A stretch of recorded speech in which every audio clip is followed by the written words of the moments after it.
wa Cecile okay na papa na mama babiri aza kwifotoranya na Esther mu cyumba na Master mu cyumba yambaye umugabo hejuru atambaye none byari bigamije iki byo mukuru ari kuguca inyuma amakuru yose ndayamenya ahita nsezera amaze kumenya ko nabimenye yavuga n'ibyo ibyo bintu byabaye naguhe nimero ya papa okay Esther uraza kuma nimero papa nawe urayifite byanze kunze uraza kuyima sibyo ibyo nabyumvise kera ikibanza bakagishyiramo amadeparitoma hanyuma abantu bazajya bava hanze bakaza bakabona aho barara gutya amafaranga akagira ute akinjira urumva uwo ntago wari umushinga mubi ntago zikunze kubaho rero uyu mu diaspora nawe yabwiye ati imamu baraganira abanza mu bufasha bw'amafaranga kubona imyambaro n'ibindi bavugana ko bagomba kuza bagafata mu rwego rwo kugira ngo kandebe uyu muntu mpamagaye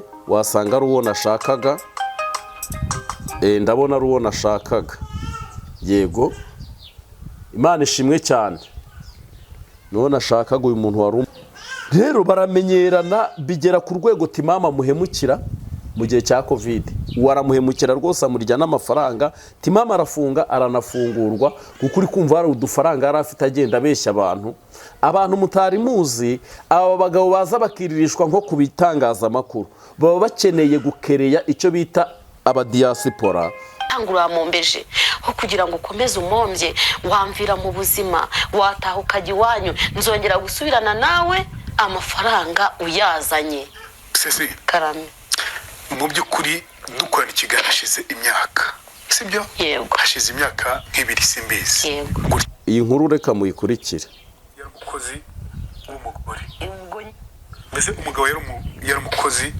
w'umugore ubwo nyine yamusiga agacuruza akajya guhiga indi mari yaza n'indi mari ati banza unyereka ya mbere umugabo arayamwereka ati amafaranga ni make akira aho ngaho ikabuga kera na mukecuru akiri wabo dushwana kugeza ku rwego mbwiye ngo nanjye ngo yaranyishyuraga ngo nanjye ngo ninjye umutwaye ngo bita ngo Eric cyangwa umusaba yikoherereze message uwo musirikare yari umufiance wande yari umufiance yatubwiraga ko ngo yagufatanye n'umugabo we mu nzu ndi kumwe na mukuru wawe ahangaha sibyo yego nashaka ko ibintu ubisobanura sibyo amaze gutandukana n'umugabo byanze tuzabaho abi wanje abayi wanje igipangu nabagamo barangira ati yego rero no kuvuga iki uyu Nesteri aho bagiye kwa Gerard Mbabazi bagatangira babeshya iki Gerard Mbabazi hari abagore benshi bagiye kwa Gerard Mbabazi barimo bamubeshya ikintu bita story bo bari kwicara bagahimba iki story urugero Master ngo yavuga ngo ko Cecile bagituranye ngo afite amakuru y'uko yamuciye inyuma nawe akaba agiye kumwihimura se urugero nje kuza hari umumama umwe werutse guca kuri izi mbuga nkoranyambaga avuga ngo Marene yansenyeye urugo ngo Marene byagenze gutya iyo niyo nkuru nje mbatemo mbabwira ukuntu umugabo we basubiranye na sikamu bakoze nuko babikoze ibyo reka nguhe ikaze kandi nkubwire ngo ndagukunda cyane wowe ukunda ugakurikira inkuru n'ibiganiro tugenda tukugezaho buri munsi katukubwire ngo Imana iguha umugisha mwinshi cyane kandi ndetse Uwiteka akomeze abane nawe mu byo ukora byose udukurikira uri mu gihugu cyacu cy'u Rwanda ukanadukurikira uri hanze y'igihugu cy'u Rwanda reka tukubwire ngo Imana iguha umugisha kandi Uwiteka akomeze aguhaza uburame aho uri hose umwami Imana kurinde ndagira ngo nkubwire ngo uyu mwaka uzakubere mwiza uyu mwaka uzawukuremo ibintu by'ingenzi kandi by'ubutwari bukomeye cyane uyu mwaka Imana izahagarare ku buzima bwawe kandi Uwiteka azakwiteho azakwishimire mu buryo bumwe cyangwa ubundi kuko uri uw'agaciro gakomeye kuko ukurikira inkuru n'ibiganiro tukugezaho uri mu Rwanda uri hanze yarwo tukubwire ngo Imana iguha umugisha kadushimira abantu mujya mutuba bugufi ndetse mukatuganiriza mukanatwifuriza ibyiza Imana namwe ibaha ibyiza byinshi kandi Imana ihaze kwifuza ku buzima bwanyu ku imitima yanyu Uwiteka Imana akomeze kubampera umugisha. Abafite abana Imana ibahe kurama, abafite abana Imana ibahe ubwenge, kandi Uwiteka azabereke ibyiza by'abana banyu. Imana izabahe kurama no kugubwa neza. Uwiteka Imana azabahaze ibyiza byinshi cyane.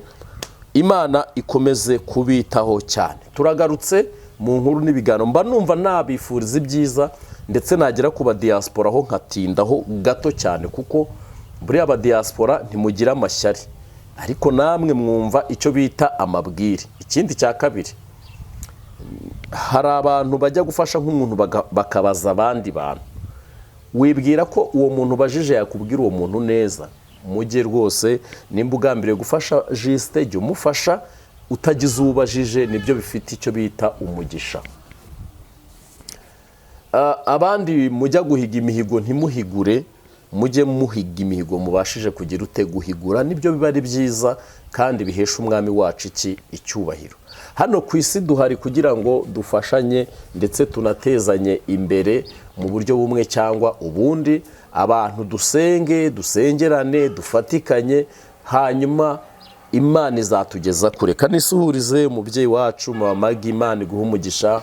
Ababyeyi bacu bari Australia, Imana ibaha umugisha. Bari Canada, Janine uri Canada, Imana iguha umugisha. Murabe ingenzi mubanye nanjye igihe kinini,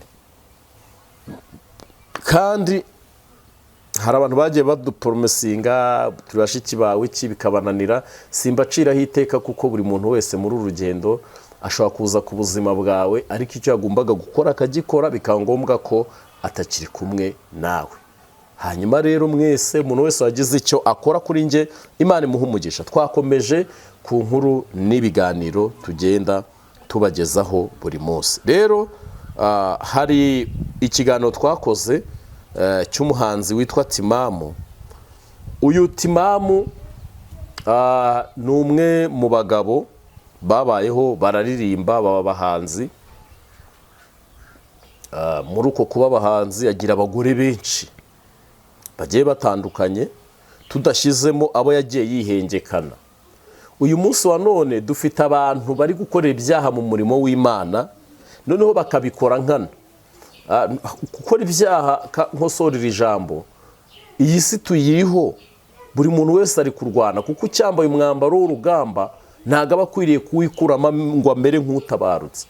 Ariko uyu Timamu yagiye asikaminga abantu. Biri no mu bantu abagabo benshi bibezeho mu Rwanda, aho babeshya abadiaspora, abagore b'abadiaspora, bakabashuka ibintu. Bamwe muri kwita abadiaspora ko nta bwenge bagira, ko bafite ubwenge bwuzuye. Nanjye ntago naba ndi umubyeyi cyangwa se ndi umukobwa ngo nkundane ngire sheri n'umuntu noneho ngo mbure kumufasha. Ahubwo mwabagabo mwe, mwabasore mwe, muri kubeshya inkundo aba diaspora, mukabinjiza mu nkundo, kandi izi nkundo mutari buzikomeze, niho muri kubera abagome babi. Uyu Timamu yakundanye n'umudiaspora, barakundana ariko bitari mu buryo bw'imibanire, bitari mu buryo bwo gushakana, bitari muri ubwo buryo ubwo ari bwo bwose. Ahubwo uyu mudiaspora abonye ukuntu Timamu ari kuzarira, arangije aravuga ngo ko mfite amafaranga nihe business nakora mu Rwanda, Timamu akayihagararira akabaho, nanjye nkabaho. Urugero rwa hafi, umuntu ashobora kunda akavuga ngo ko mfite miliyoni 5, nimba n'ubifite kandi angereho. Uwabwira Juste agahiga nk'ibibanza akabigura bifite ibyangombwa, yamara kubigura nk'ejo twakigurishamo nka miliyoni 7, kugira ngo mu Rwanda ubone business ukora ikungukire miliyoni 2 ku mwaka byagorana. Ariko ushobora kugura ikibanza ukakigura miliyoni 5, mu mwaka kikaba cyungutse miliyoni 3. Wakigurisha ukagenda ukagura icyusumbuyeho, gutyo ugasanga iyo business ibeshejeho Juste kandi nawe ubayeho.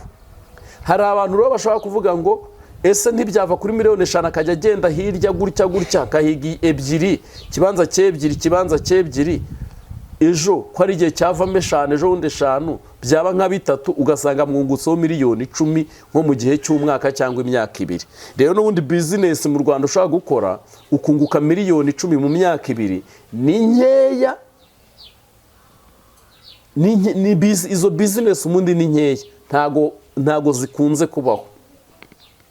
rero uyu mu diaspora nawe yabwiye Timamu baraganira banza mu bufasha bw'amafaranga kubona imyambaro n'ibindi bavugana ko bagomba kuza bagafata ikibanza bakagishyiramo amadeparitoma hanyuma abantu bazajya bava hanze bakaza bakabona aho barara gutya amafaranga akagira ute akinjira. Urumva uwo ntago wari umushinga mubi.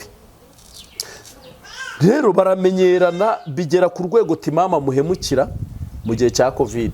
Waramuhemukira rwose amurya n'amafaranga. Timamu arafunga aranafungurwa kuko uri kumva hari udufaranga yari afite agenda abeshya abantu mutari muzi.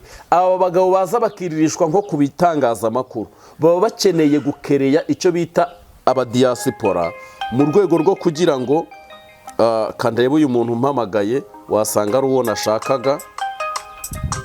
Ndabona ari uwo nashakaga. Yego, Imana ishimwe cyane. Nuwo nashakaga uyu muntu wari umpamagaye. Nuwo nashakaga. Imana ibaha umugisha.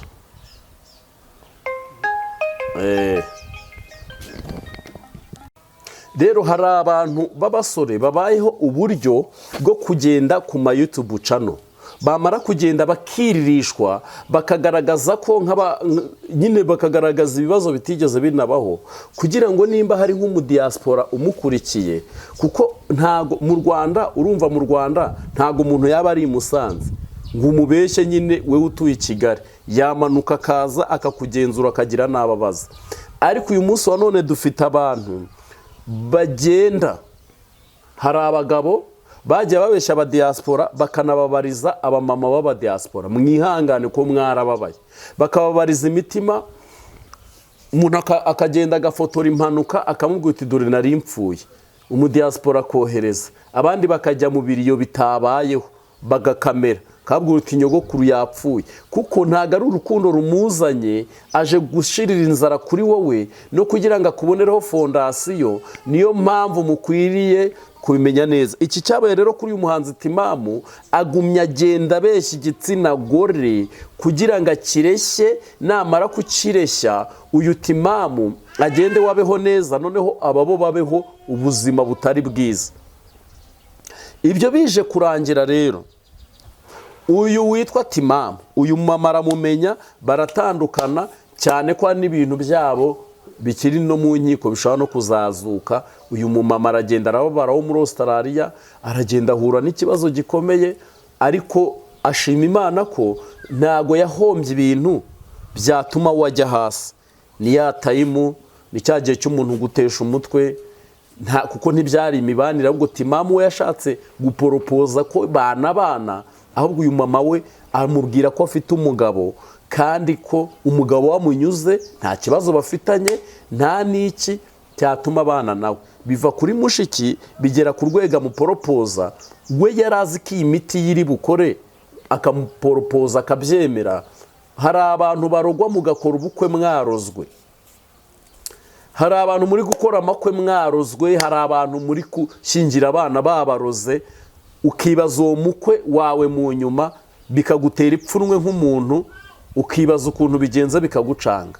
Aha rero niko Timamu nawe byagenze. Uyu mama baratandukana, aba yadukiriye uyu mubyeyi, uyu mugore we baherutse gukora ubukwe muri Sikamu. Ubukwe yamuriye, uyu mama arasara, ahura n'ibibazo, uba afite igikomere giteye ubwoba. Timamu umugore we wa mbere nta kibazo bigeze bagirana uretse ingeso mbi za Timamu. Wowe Timamu uri umunyangeso mbi, uriratura niyemera, nta n'ikintu uhagazeho. Rero abantu bameze gutyo. Ubu dufite abagore bafite ubuhungiro kwa Gerard Mbabazi. Uyu Gerard Mbabazi afite ikiganiro cyitwa Inkuru Yanjye. Rero hari abagore bagize ubuhungiro kwa Gerard Mbabazi. Buri mugore wese ukeneye kubeshya abagabo bo muri diaspora abagomba kujya kwa Gerard Mbabazi, akabanza akabeshya Mbabazi inkuru afite ariko inkuru itariyo. Gerard Mbabazi nufata abamama benshi wakiriye 95% inkuru baguha ntago arizo, nta niba byababayeho, baba bagira ngo berekane ko bababaye. Rero babeshya aba bagabo baba diaspora, bamwe bakabeshya inkundo zo kubana ntibabane bakabakina, bamwe abagabo baba diaspora akabaha n'amafaranga ntibabaha ibyo bumvikanye, abandi bagafotorwa ibitsina byabo, abandi nyine abamama bakaza bagahinda umushyitsi bakagira gute, kugeza ku rwego umugore umwe yagiye kwa Gerard aravuga ngo njyewe buretse nze nyishake icyo kiganiro, buretse nze nyishake, kanze nyishake, munyihanganire gato nze mbashakiriye inkuru aho umuntu ashobora kwemera kugenda akavuga ibintu bitabaye kwa Gerard, kugira ngo nyine ibyo bintu naza kubivuga haze kugaragara kuko kwa Gerard Mbabazi haba abantu bafasha Imana ijye ibaha umugisha, ni abantu bashobora kuza bagafasha, ariko benshi bafasha mu bihuha kuko haba harimo scam iteye ubwoba. Bamwe baza babeshya ngo bakubiswe ibyuma, abandi ngo baranizwe, abandi ngo byagenze gute, ariko ari ikinyoma kiraho cyambaye ubusa mu rwego rwo kugira ngo ni inkuru imwe ndi gushaka ya famiye imwe bitanye ba mwana. Iyi nkuru muze kuyikurikira biteye agahinda, iyi nkuru reka muyikurikire. Umukozi w'umugore, mbese umugabo yari umukozi w'umugore, ubwo nyine yamusigaga acuruza akajya guhiga indi mari, yaza n'indi mari ati banza nyereka ya mbere, umugabo arayamwereka ati amafaranga ni make, amafaranga uramombeje ho kugira ngo ukomeze umombye, wamvira mu buzima, wataha ukajya iwanyu, nzongera gusubirana nawe amafaranga uyazanye. Sesi Karame, mu by'ukuri dukorana ikiganiro hashize imyaka, sibyo? Yego. Hashize imyaka nk'ibiri simbizi. Yego. Gutyo yatubwiraga ko ngo yagufatanye n'umugabo we mu nzu, ndi kumwe na mukuru wawe ahangaha, sibyo? Yego. Nashaka ko ibintu ubisobanura. Sibyo, amaze gutandukana n'umugabo byanze, tuzabaho abi wanje, abaye wanje igipangu nabagamo barangira ati mukuru ari kuguca inyuma, amakuru yose ndayamenya, ahita nsezera amaze kumenya ko nabimenye. Yavuga n'ibyo ibyo bintu byabaye. Ntabwo nimero ya papa. Okay, Esther uraza kuma nimero papa nawe urayifite byanze kunze, uraza kuyima, sibyo? Ibyo nabyumvise kera akira aho ngaho i Kabuga, kera na mukecuru akiri wabo dushwana kugeza ku rwego mbwiye ngo nanjye ngo yaranyishyuraga ngo nanjye ngo ninjye umutwaye ngo bita ngo Eric cyangwa umusaba yikoherereze message. Uwo musirikare yari umufiance wande? Yari umufiance wa Cecile. Okay, yeah. Na papa na mama babiri. Aza kwifotoranya na Esther mu cyumba. Na Master mu cyumba, yari yambaye umugabo hejuru atambaye. None yari bigamije iki byo? Master ngo yavuga ngo ko Cecile bagituranye, ngo afite amakuru y'uko yamuciye inyuma. Nawe ukaba agiye kumwihimura se? Nibaza ko kwihimura ariko biza kurangira bose n'ubundi, biza kurangira nyine n'ubundi bose bamuhombye. None se inzigo zabo zakomeje kuzamuka. Uyu ni uwitwa Esther, n'uyu mukuru we witwa Cecile. Esther abavuga ngo Cecile yamutwariye umugabo, Cecile nawe avuga ngo Esther yamutwariye iki? Umugabo. Ni ukuvuga ngo bose bitana iki ba mwana. Iyi nkuru rero bose byaje kurangira Esther agenda avuga mu binyamakuru ukuntu ngo yatwawe umugabo na mukuru we, biza kugeraho iyi nkuru iza kumenywa n'ababyeyi ba Esther na mukuru warabimenya, aza kunyomoza iki kintu ko ibyo bintu bitabaye. Iyo ni inkuru imwe y'ukuntu byaje kugenda. Imana ibaha umugisha. Yego rero no kuvuga iki, uyu ni Esther aho bagiye kwa Gerard Mbabazi bagatangira babeshya iki Gerard Mbabazi. Hari abagore benshi bagiye kwa Gerard Mbabazi barimo bamubeshya ikintu bita story, bo bari kwicara bagahimba iki story. Urugero urugero nje kuza hari umumama umwe uherutse guca kuri izi mbuga nkoranyambaga avuga ngo marene yansenyeye urugo, ngo marene byagenze gutya. Iyo niyo nkuru nje mbatemo mbabwira ukuntu umugabo we basubiranye na sikamu bakoze nuko babikoze. Ibyo byose ndaje nze mbibashyiriye ku murongo. Aho marene we yaje guseba, aho marene we yasebye nyamaze ibyo bintu atabirimo, nta naho bihuriye, ahubwo ari ukugira ngo nyine we bamusikaminge mu buryo bumwe cyangwa iki ubundi. Rero ndagira ngo mbabwire ikintu gikomeye, abantu nimube maso. Uyu Timamu nawe yasikaminze uyu mugore bigera ku kigera murya miliyoni zirenze 40 ngo agiye Dubai kurangura, kandi iyi Dubai ntago yigeze ayijyamo. Iyi Dubai Timamu yaragiye bamubaje ibyo yaranguye arabibura, igishoro arakibura. Muri kumva ukuntu abantu mwebwe barimo bibwa amafaranga n'ubutunzi. Ba diaspora mama ni mukomere, Imana iraje ibahorere, Imana iraje ibavurugutira abantu bagiye bababeshya. Ababibye bose namwe mwabagabo mwe bagiye babiba, ntago mbarenganya. Umuntu ntiyajya hariya ngo kwa Gerard abeshye ngo nta mugabo afite, ngo umugabo we yaramwishe ngo yaramuhitanye, nurangiza ngo ubure kumuporopoza, nta cyaha cyari kibirimo, ahubwo ababajura n'aba mabandi. Munyohereza ibyo bintu ngewe mbereke, mbabanyuriza akanyafu n'undi munsi ntibazongere gusikaminga abantu. Namwe murimo mujyana inkuru kwa Gerard imbabazi zitari zo mutigeze muhura nazo, mumenye ko karaje kababeho. Nimba umuntu umwemereye urukundo, nimukundane bigere ku ntego ya nyayo. Agushoweho amafaranga abizi ko atari mwarahomba. Murabizi abo bashoweho amafaranga n'amateleviziyo n'ibiki, hari n'abanyaza amataje aba diaspora, hari n'abatumye abagore n'abana b'aba diaspora basonza, hari ababariye imitungo, hari ababariye. Reka mbabwire, Imana iraje ibyo byose ibigaragaze. Mwitwibyimbyeho ngo mwarakize mwagize gute ko muri ibisambo mwibye abantu. Mwarabibye mwitubwira ngo nidushaka kandi kazi dukora ngo kugira ngo tubahagaye. Mwarabibye muraje. Aba mama mwese mwabeshye kwa Gerard imbabazi, mumenye ko ndaje ibintu byose mbidarape mpereye ku murongo. Nta na kimwe mugomba mwibeshyera abagabo ngo babateye amapasi, ngo babateye ibyuma, ngo mutigeze, mukabeshyera abagabo mutanigeze mwebwe.